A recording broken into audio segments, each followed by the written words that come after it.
There was 15, 16 individuals, so it made a lot of sense that we can live with that the fifth graders going into either Gifford or Sebastian can stay there because their siblings happen to be there at this time.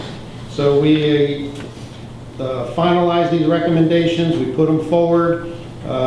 We feel that this is probably the best for the school district, and though it won't get to where we want to be the first year, there's a second year of phase-in, so we'll eventually be there in a 2-year program instead of a 1. And I do think even Storm Grove's open house that they had kind of added to the fact that people went there to see what kind of school it was, the curriculum, the enthusiasm of the teachers, the administration, and I do believe that with the suggestions made from the public, including those, we have a good plan and one that's workable. Thank you, Dr. McFell. I'll entertain a motion at this time. So moved. Thank you, Mr. Pegler. Thank you, Ms. Johnson. Mr. Pegler, would you like to speak to your motion? I would. This was, when we first started this evaluation of moving the middle school students and rezoning Oslo and Gifford to Storm Grove, there were so many moving parts that I'm very, very pleased that we were able to get to the final proposal that we've gotten to tonight. And I think one of the things that has impressed me the most, number one, is the size of the crowd that's here tonight, which for those of you who are watching this meeting is very small. And to me, that's a testament to the fact that the staff did a phenomenal job in correlating and bringing together the concerns that the community had, which were numerous. When this process started, I'm sure we were all receiving emails constantly. Listen to the input from the community, listen to the input from the board, and came up with a plan that addresses the concerns that we have, make sure that we're using all of the facilities well. I think it will benefit the students and the community.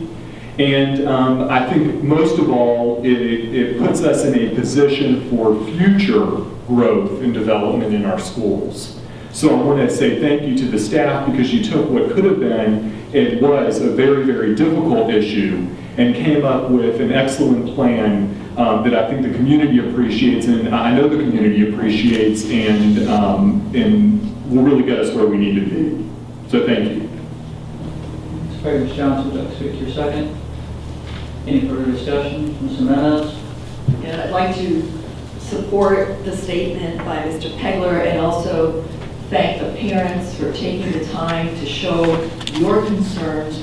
I know that the media likes to couch it as, the angry parents, and it's not really about angry anyone. It's about parents who care about their children and think about the consequences of these types of changes on or for their children. So I think we need to get over trying to create the negativity around these issues and commend parents for their involvement. So thank you, parents, for your involvement.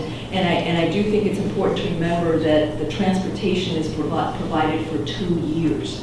And that's, I'm sure you will be hearing this over and over as those 2 years come to closure.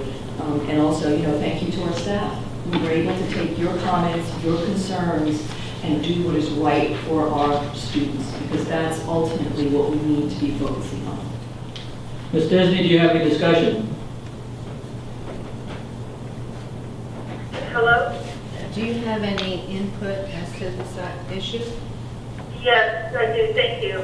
I thank the staff for being so communicative with the public and providing so many opportunities for the public to have input. And I appreciate the responsiveness of the staff to the input you received and for the changes that were made.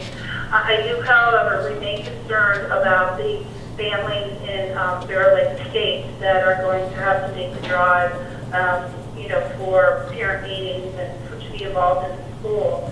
And there is a lack of a presence at your public hearing tonight to speak up about it. So with that in mind, I will vote for the motion. But I would like to ask Dr. LaCava to please lend a sympathetic ear to the parents who come in and describe any hardship that they may incur because of, the cost of gas, the number of students they may have in the number of schools, or for any of the practical reasons why the distance may provide a hardship. That's all. Thank you. Thank you, Ms. Disney. Any further discussion? Seeing none, all those in favor signify by saying aye. Aye. Uh, Any opposed?